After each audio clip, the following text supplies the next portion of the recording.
Espero que esas cosas no me ataquen.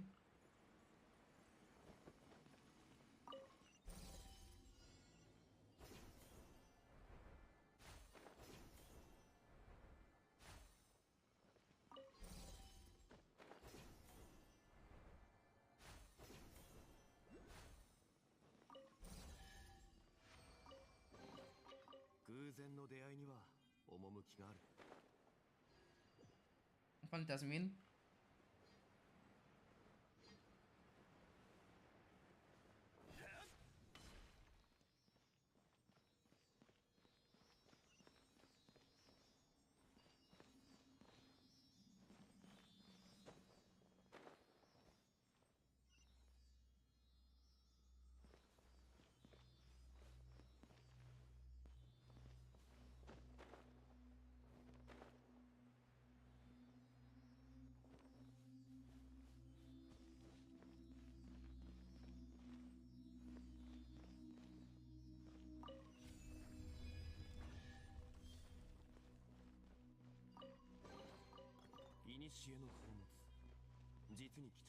Uy, ¿y aquí qué tengo que hacer?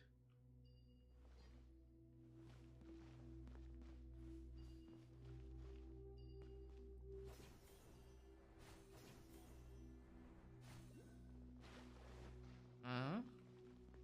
¿Este es electro y está encendido? Yo nunca encendí este.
次はどこに行くんだ。リーユへの名所を巡りたいならいい案がいくつかあるぞ。¿Ya me escucho? Hola, hola. Creo que andaba bugueado.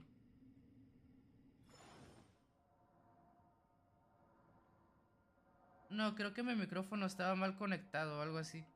A veces pasa. Hola, ¿qué pasó?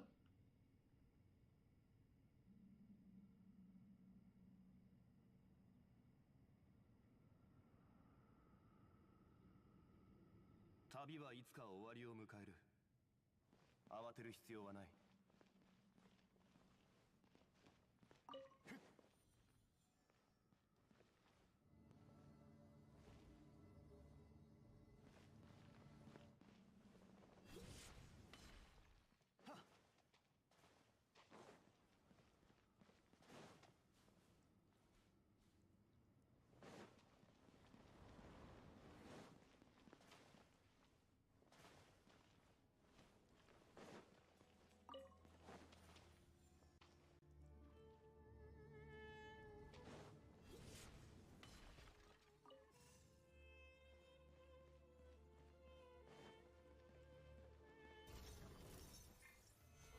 Al fin, es hora de los putazos.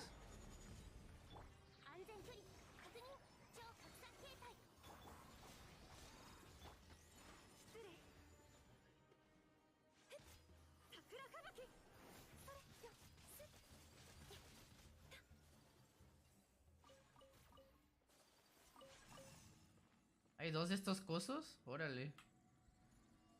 ¿Qué problema?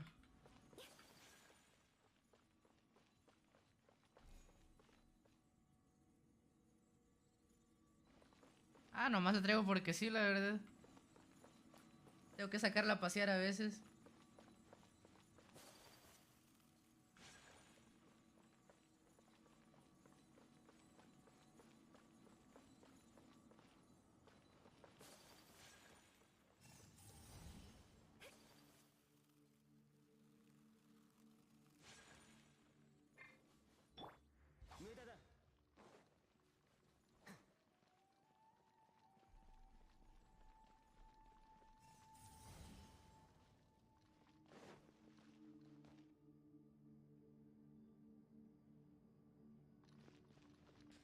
Puede ser.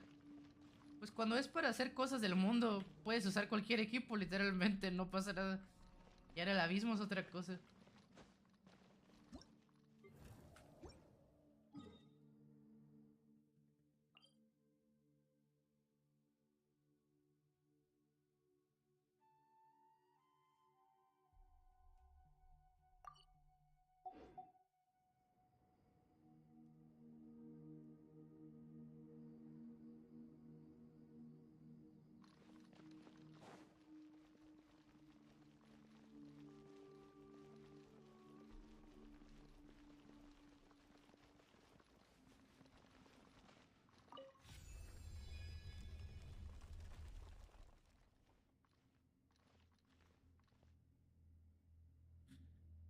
Espérame tantito.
Ya vienes que me trajeron comida. Déjame buscar con qué limpiarme las manos.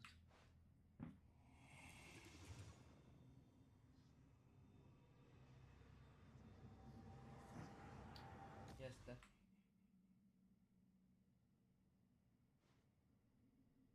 Ah, sí, sí. Dale, dale, ojalá puedas coronar a Venti. Pero quién sabe si te alcance, da muy pocos materiales.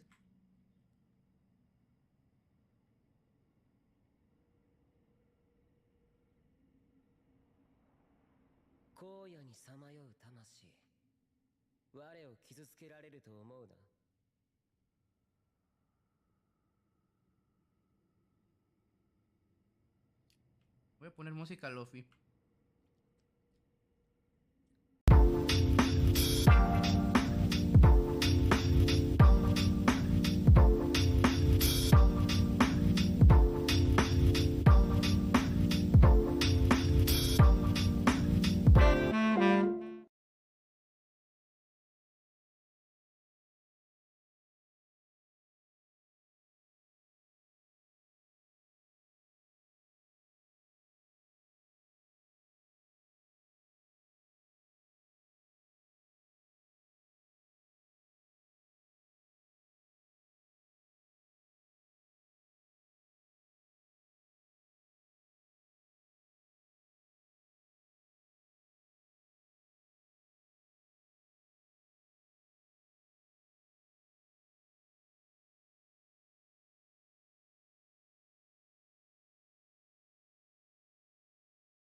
We're a tribe of warriors.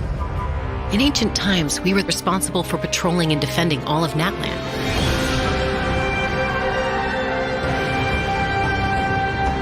So Ojkan's still managing to sow discord, even after all these years. If you want to resolve a conflict through dialogue, sometimes you need a third-party facilitator. At this time and place, I'll bet the easiest person to find is... His spirit has gotten lost and can't find its way back to his body. I just want to rescue someone, and Granny won't let me.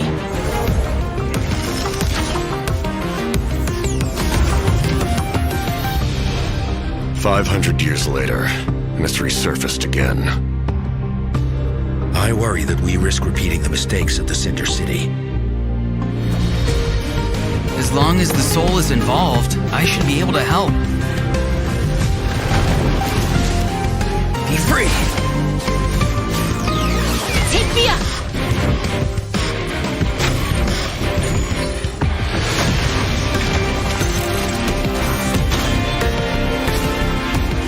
Time to say hello! Knock him down. It's either your end or mine! Before the final moment truly arrives, we must fight harder than ever.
Hey travelers, welcome to the Genshin Impact version 5.2 special program. I'm Gabe from the Loke team. And I'm Kai. We meet again. Whoa, a Cuckoosaur. Want to join us? Hey, don't be shy. Come out and say hello.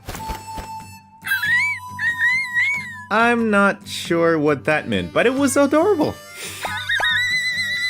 She approves of your compliment. Hey, I didn't know you could speak Saurian. Oh, I can't, but I can make an educated guess based on her body language. Whoa, are all Cuckoosaurs as friendly as this one? Adult Cuckoosaurs are usually very proud creatures, but there are always exceptions. Well, since our Cuckoosaur friend kicked things off for us, I know just the place to start. The Flower Feather Clan. All right, let's do it. Cuckoosaurs live among the Flower Feather Clan, which is suspended high above the mountains. This is a tribe of warriors, and most of their people can command the power of the skies.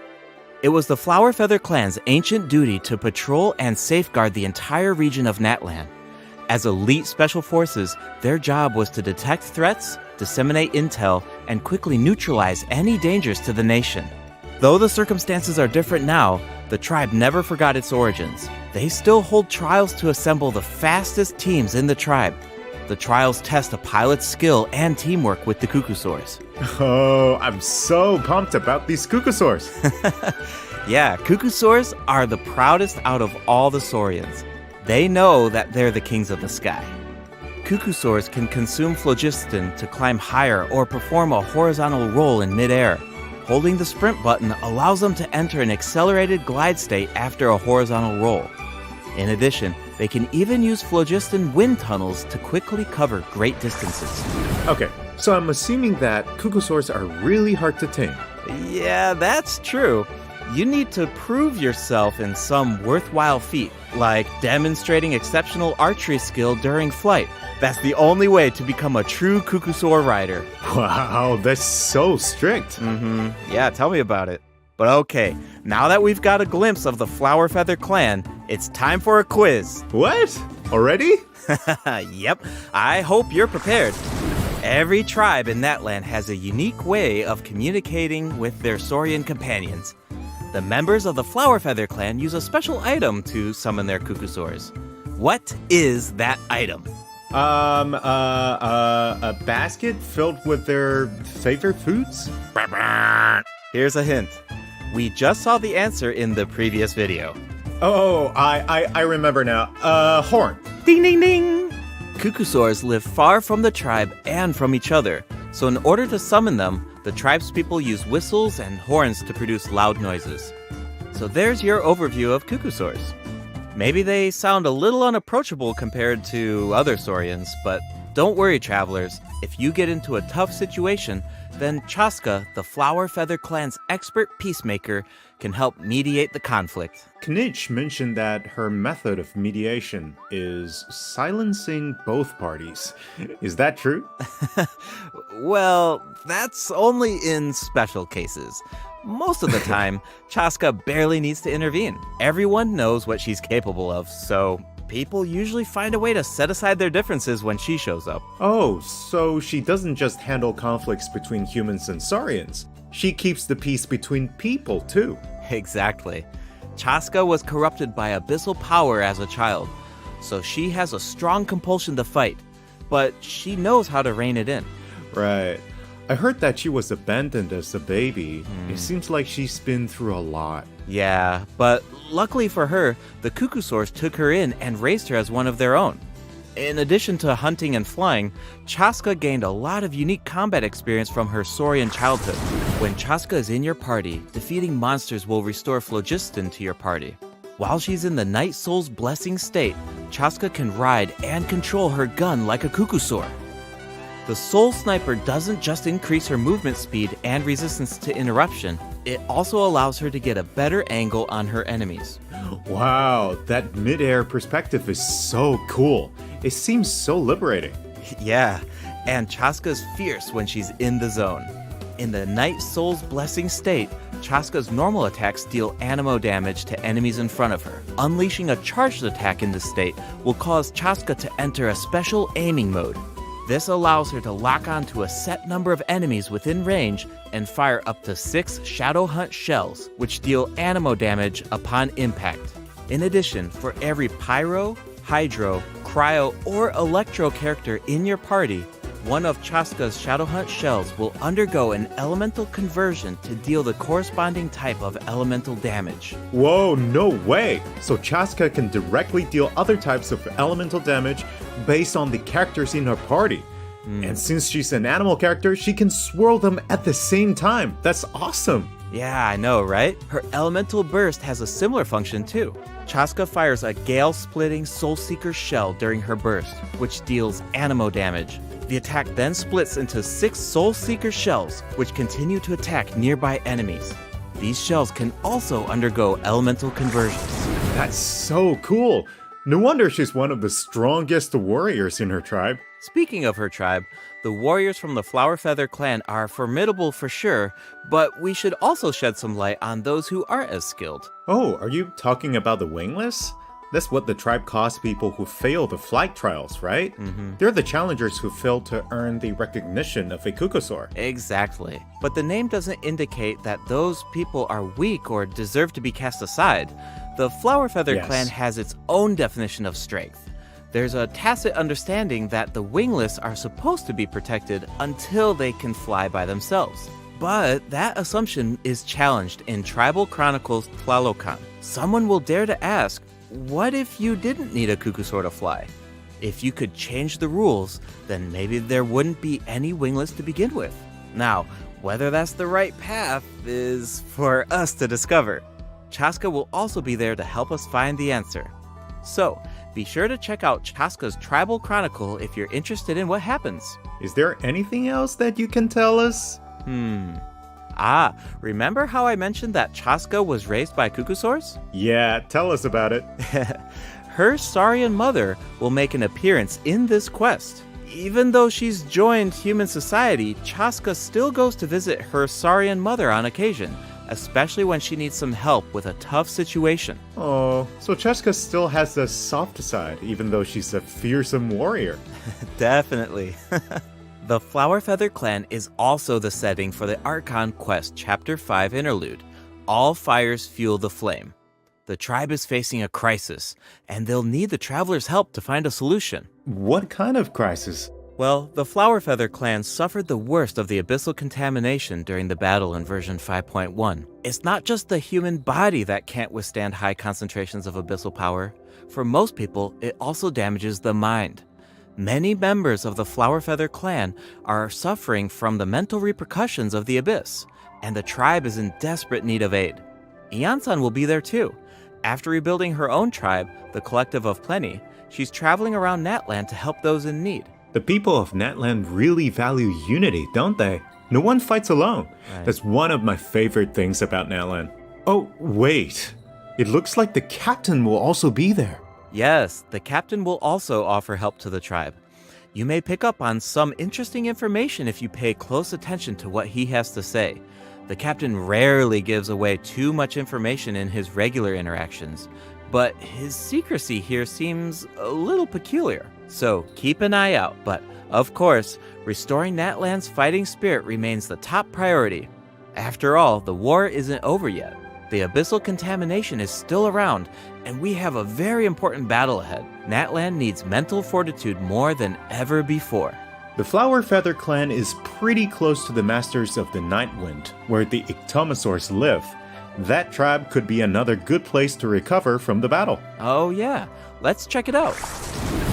If you head west from the Stadium of the Sacred Flame and go past the towering walls, you eventually arrive at the settlement of the mysterious Masters of the Nightwind. The tribal settlement offers a unique glowing landscape at night. If you venture even further, then you might encounter the tribe's Wath Ictomosaur Elder or one of the many shamans who can communicate with spirits. I even heard that the witch doctors who live there can help cleanse your spirit.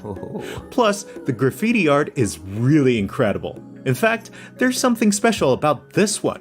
Can you figure it out, travelers? It's kinda tricky, right? Well, don't worry, the Ictomosaurs can help us out.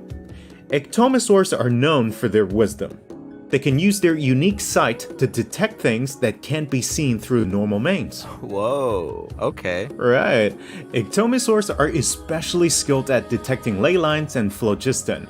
They can absorb power from phlogiston objects to enhance their abilities. Doing so allows them to jump higher, move faster, or even obtain surprising rewards. Ictomosaurs can also extract information from graffiti art to create special objects. Oh, I bet that'll come in handy for solving puzzles.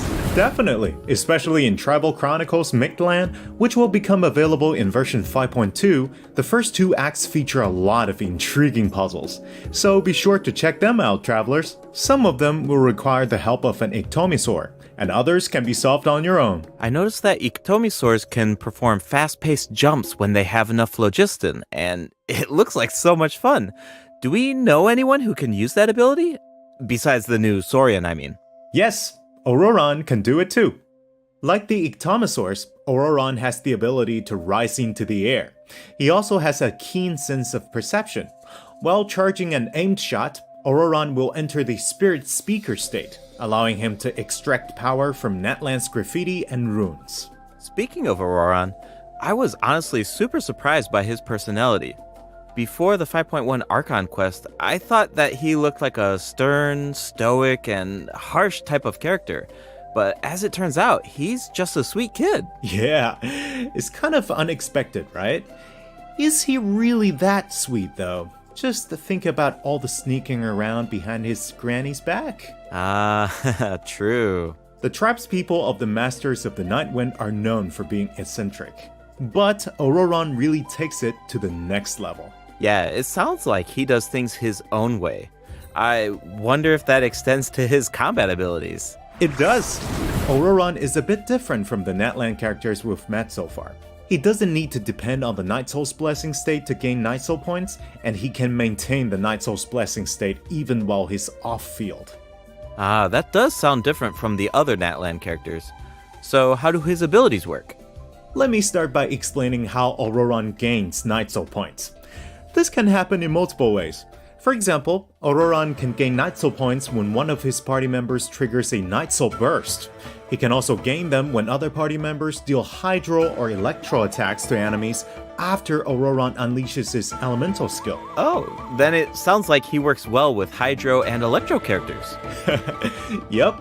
And in combat, when enemies take damage from electro-charged reactions or other party members deal Night Soul aligned damage, Auroron can consume Night Soul points to enter the Night Soul's blessing state and trigger the Hypersense effect, dealing electro damage. Oh, I see. So you need to pair him with the right characters if you want him to gain Night Soul points, enter the Night Soul's blessing state, and trigger the effect. Exactly. Though I should mention that Auroron doesn't need to be on the field to trigger the Hypersense effect. Wait, he can trigger it even while he's off-field? That sounds really useful. Totally. His Elemental Burst provides a convenient way to deal damage and support your party. Auroron can reach roll with his burst to summon a supersonic Oculus, which taunts nearby enemies to draw them in. Once they're up close, the Oculus releases a sound wave to deal damage. That should be great for crowd control. Yes! With Auroron in your party, dealing with large groups of enemies should be a lot easier. And speaking of making things easier, Auroron can also improve the exploration experience by boosting the gliding speed of your characters. Awesome! Auroron really cherishes his friends. With a little teamwork on his side, I'm sure victory will always be within reach. Cool. So we introduced two of the upcoming regions in this update, the Flowerfeather Clan and the Masters of the Nightwind. But there's more. Version 5.2 actually introduces another new region. It's called Ochkanatlan. Oh, I think we caught a glimpse of this ancient city when we were looking at the Flowerfeather Clan. It's really beautiful from far away, but those clouds look kind of ominous. It looks completely abandoned. Is it dangerous? Yes. This is a restricted area in that land due to its severe abyssal contamination, and it seems uninhabited. Over the years, many adventurers have come here in search of treasure or to slay the dragon. Unfortunately, none of them have ever returned. The Flowerfeather Clan often sends riders to patrol the area and to prevent people from getting too close. Wait, did you say slay the dragon? Yeah, I know we introduced some adorable saurians earlier, but this creature is actually really terrifying. Oh. It occupies this ancient city and guards it fiercely. If it detects an intruder, then it will attack without hesitation. Okay, that's pretty concerning. It's easy to take human-saurian coexistence for granted these days, but it actually took generations of effort to reach this point. This relationship wasn't nearly so harmonious in the ancient past. Travelers will need to explore Ochkanatlan to uncover the reason behind this dragon's rampage. Of course, travelers won't have to do this alone. Here, take a look. Oh, what's that? This is a very important companion who will help us explore Ochkanatlan. His name is Kokoweek. As for his power, well, why don't you take a guess? Okay, is he our moral support? You know, maybe he could make a cute noise every now and then to cheer us up. Hey, let's not put our Tapetlosaur friend out of a job. Little one works really hard. Okay, then I've got nothing. Remember how I mentioned that Ochkanatlan is heavily corroded by the abyss? Well, that's where Kokoweek comes in. We can use his power to clear abyssal contamination. Follow the direction indicated by his light to collect secret source scraps and enhance his power. Once Kokoweek has enough power, you can take him to track down the evil dragon. What a useful little guy. I know, right? Now, travelers can explore Ochkanatlan with two companions, Kokoweek and Little One. In fact, I've heard there's even a special token around here that can enable Little One to traverse a volcano. A new adventure with Little One awaits in version 5.2.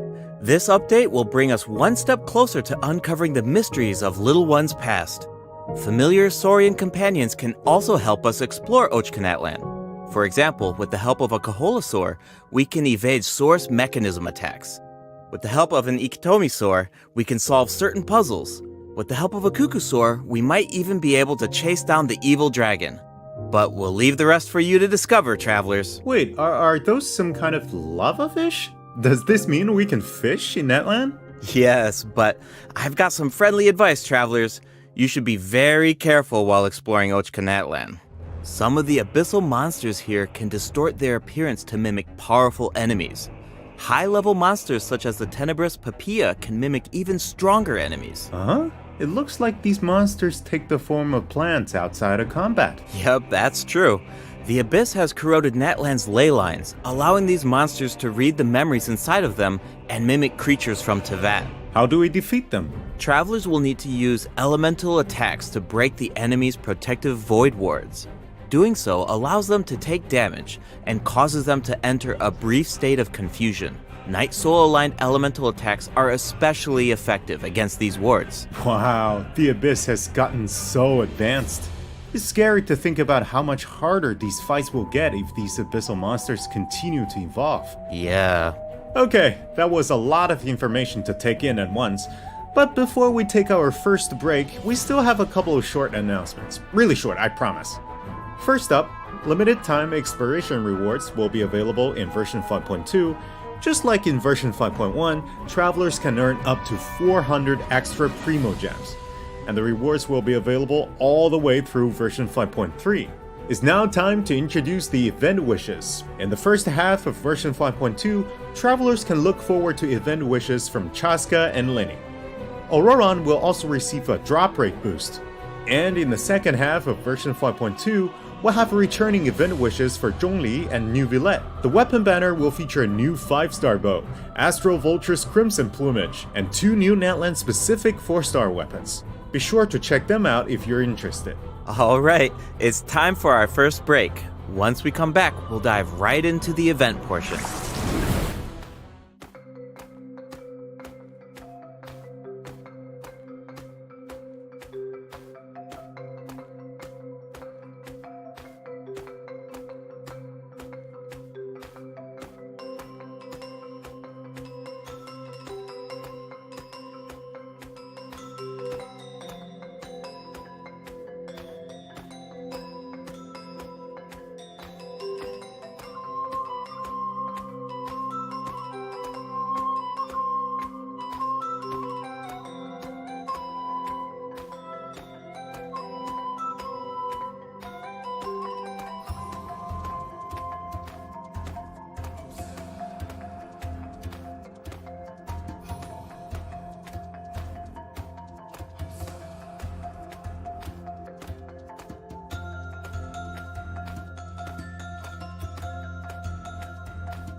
Welcome back, travelers. Welcome back! Let's dive straight into the event section. So in the first event, we'll get to learn more about the Masters of the Nightwind. That's right. In the version 5.2 event, Ikitomi Spirit-Seeking Scrolls, travelers will team up with Citlali and Auroron to get to the bottom of a mysterious accident that occurred within their tribe. Travelers will need to complete combat challenges to defeat enemies who try to disrupt the ritual. They'll also need to reconstruct scenes from the tribe's woven scrolls, and gather lost spirits scattered throughout the region. Travelers will only be able to uncover the truth if they collect all the clues. But don't worry, there are also various rewards to earn along the way, including Primo Gems. Ooh, I really like the vibe of this event. It looks like Citlali is performing some kind of ritual. It's also mysterious.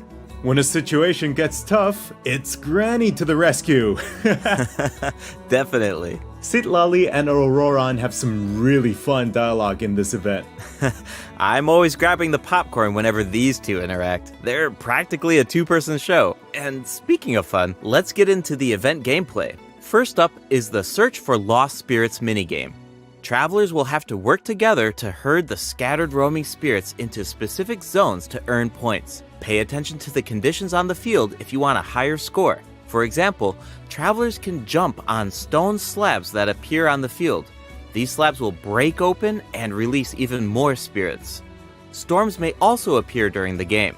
You can track down spirits more effectively if you pay attention to the direction of the storms. In Evil Banisher, travelers will need to select the right teams to complete the objectives.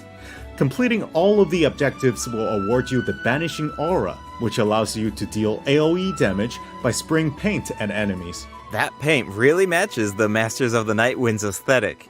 It's super cool. Yeah, and so does the Spirit Loom in restoring fragmented records. Citlali will use her powers to reveal special fragments.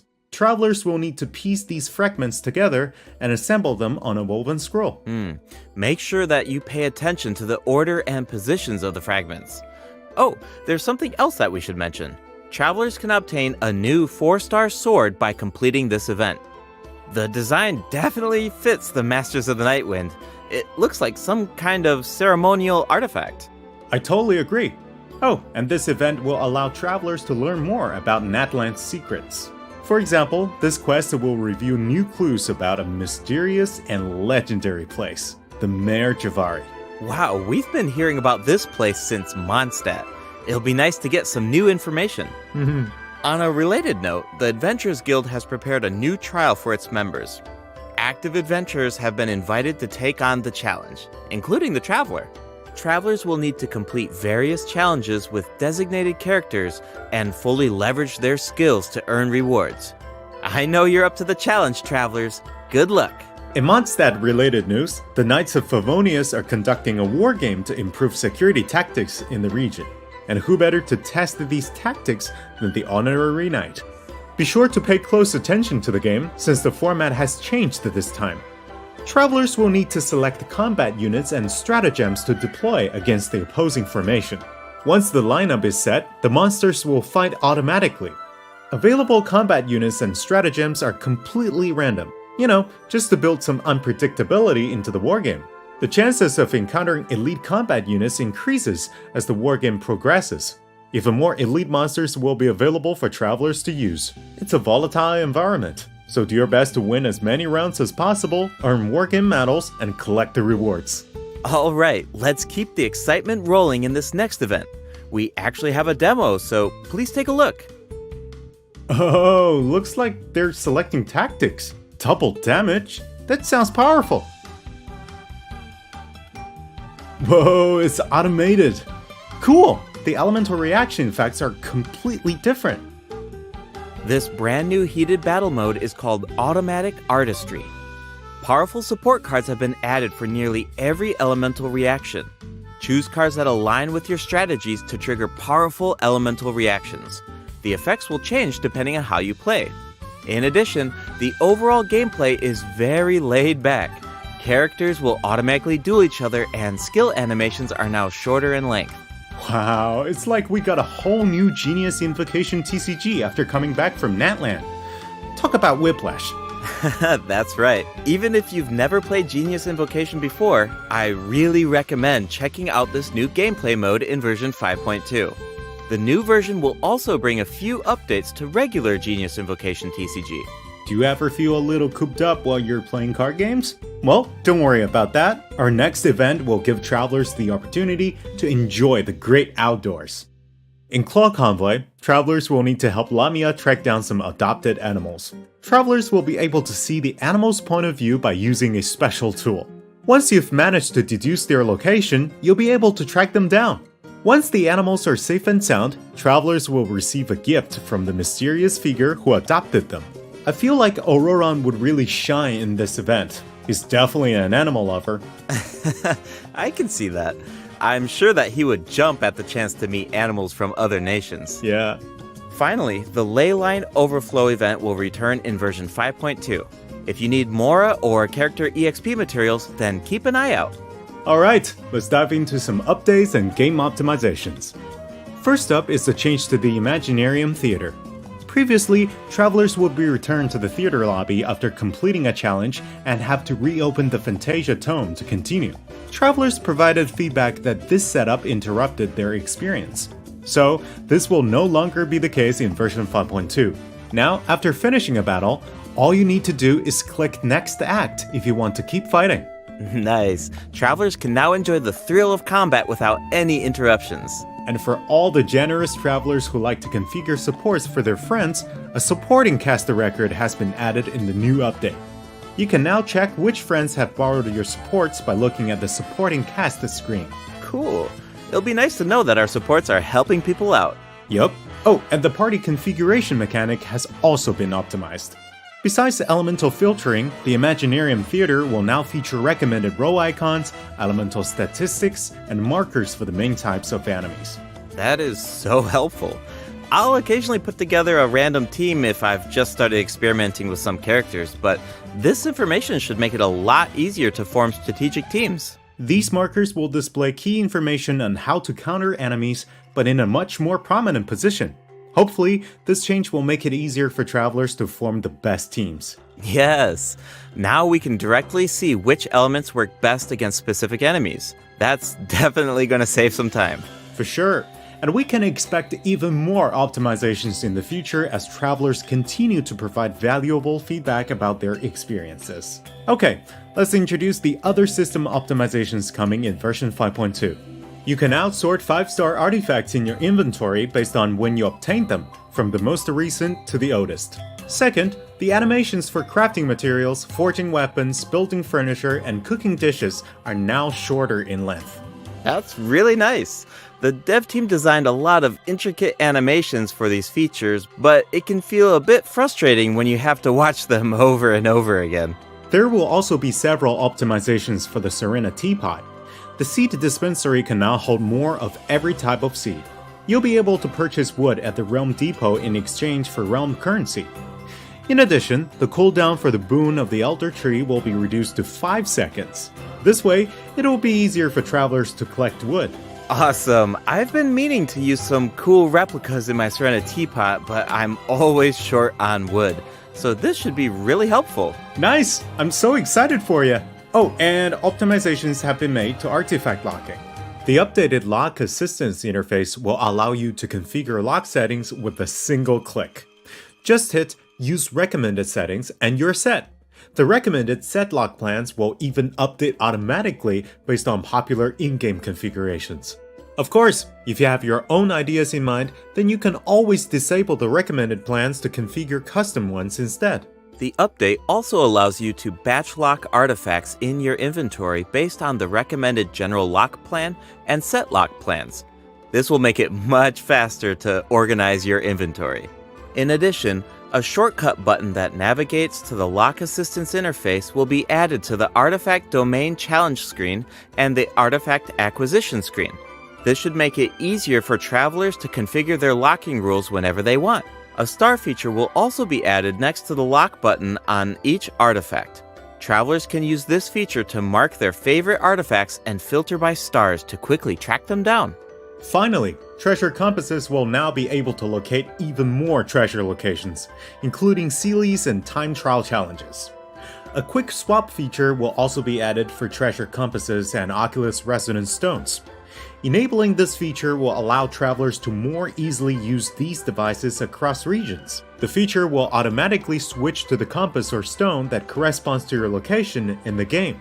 Awesome! Be sure to check out future announcements for more details on the version 5.2 optimizations. Alright, that was a lot of info, so this seems like a good time for our second break. It's time for the third redemption code.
Welcome back, travelers! What else do we have on the agenda, Gabe? We have some very exciting news to share.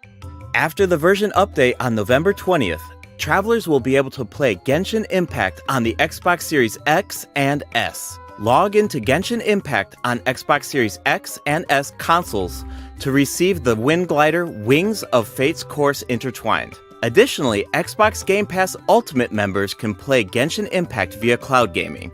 They'll also find extra rewards in their in-game mailbox. Awesome. All right, that should be everything. That means that we've reached the end of the special program. Is there anything that you want to say before we go, Kai? Yes, I'm really looking forward to all the new characters. Chaska and her weapons seem really incredible. I'd love to see how her travel chronicle unfolds because she has such an amazing personality. And Auroran seems like a very layered character. The storytelling is definitely going to shine. What about you, Gabe? Yeah, I'm just so excited for players to experience more of the Natlan storyline, and we have so much to explore this time. I mean, 2 new tribes and a new area as well. And one thing I've always loved about Genshin Impact is how it's multi-platform. Like, I'm always logging in on different devices depending on where I am, so it's just exciting to see another platform become available for everyone. Yeah. And yeah, on that note, I hope you have fun with the new version, travelers. Bye. Bye.